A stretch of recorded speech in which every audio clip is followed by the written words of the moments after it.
We've seen so many people kind of waking up to the fact that local governments can impact our daily lives. Vancouverites facing a crowded ballot with over 100 candidates and even some lineups at advanced polls. But that didn't stop them from doing their civic duty, beating last election's advanced voting numbers. Our turnout was just over 65,000 compared to in 2018 it was 49,000 for advanced voting days. It is a big increase, and it could be a number of reasons. So I think people are a little bit more tuned in and getting out to the advanced polls, and hopefully that means they're going to get out to the general election day polls even more than the advanced. Jessica Larson has worked on plenty of political campaigns and has been doing what she calls nonpartisan political education on social media.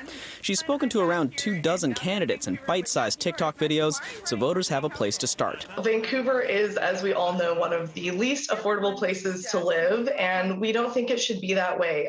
What I heard from many of the candidates that I interviewed is that they've seen friends and family have to leave Vancouver, and they just can't stand it anymore. And Rosemary Hagawara says voters have more options than in the last election. For example, vote by mail, which is now available to all voters, whereas in the past they have to meet certain requirements in order to qualify for a vote by mail package. This time around, we have more advanced voting locations as well. 80 voting stations around the city this year compared to the 112 in 2018.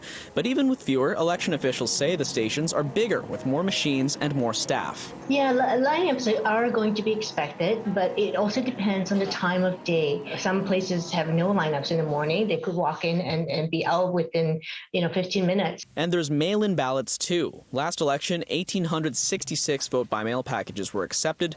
This year, 3,719 had come in as of Thursday night. Larson is hopeful that all these numbers could point to a higher voter turnout. And I think it's really important that people just get out and vote to show our municipal government that we are here, we are listening, we do care about these things.